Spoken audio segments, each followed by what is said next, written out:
En lo profundo de la selva amazónica, donde los árboles se alzan como gigantes y la niebla parece susurrar secretos al oído, habita el curupira, un ser que desde tiempos inmemoriales ha sido guardián y espíritu tutelar del bosque.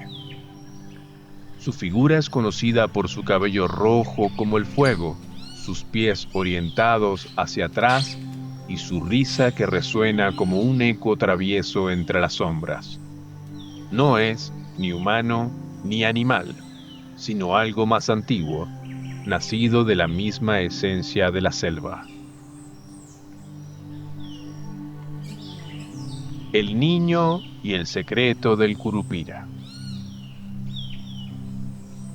Un niño llamado, digamos, Tiago, vivía con su madre y su padre en una cabaña humilde situada en la selva.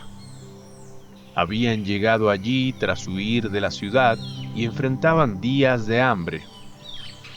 Un día, mientras caminaba por el bosque, el niño escuchó pasos a su alrededor.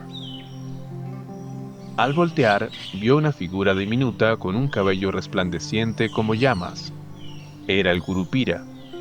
Al principio Tiago sintió miedo, pero el ser le habló con voz suave. «Si prometes respetar este bosque, te ayudaré», dijo el curupira. Desde entonces el niño regresaba cada día con peces, frutas y miel, que el curupira le mostraba cómo recolectar. Pero había una condición: no debía contarle a nadie sobre su amigo, pues si lo hacía, el curupira desaparecería para siempre. Un día, el padre de Tiago lo siguió en secreto. Desde lejos, vio a su hijo hablando con una figura extraña y, al volver a casa, le exigió explicaciones. Tiago, obligado, reveló el secreto. Al día siguiente el curupira no volvió. El bosque pareció más silencioso y Tiago entendió que había perdido a su amigo, pero gracias a sus enseñanzas aprendió a obtener comida del bosque con moderación.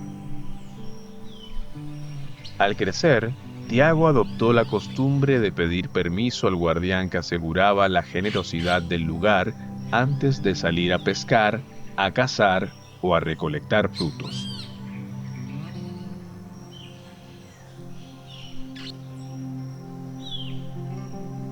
La llegada de los forasteros.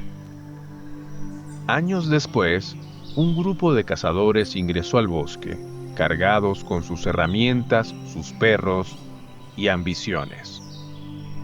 El joven Tiago se topó con ellos en un sendero y, previendo sus intenciones, les comentó que había un espíritu que protegía la naturaleza y detestaba a aquellos que abusaban de ella. Joao, el líder de aquel grupo de matones, se le rió en la cara y lo apartó del camino con un empujón. Era conocido por cazar más animales de los que necesitaba, dejando a su paso un rastro de destrucción. Pecaríes, lirones, zarigüeyas y carpinchos caían a su paso por doquier. Los mataba solo por despecho, con crueldad. Esa tarde, al divisar una corza o venado pequeño bebiendo en el río, Joao apuntó su escopeta. Justo cuando disparó, escuchó una carcajada detrás de él. Al girar, no vio nada, pero la corza ya no estaba. En su lugar, apareció una bola de fuego que danzaba entre los árboles, confundiendo sus sentidos.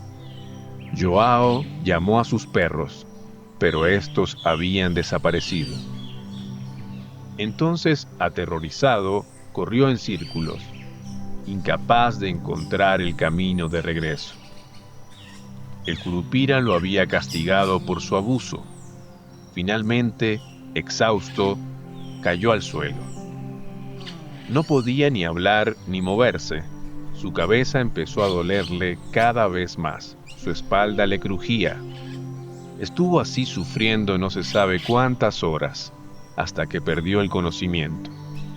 En sueños, vio al Curupira observándolo desde un árbol, con una mirada que parecía preguntarle: ¿qué derecho tienes de destruir lo que no es tuyo?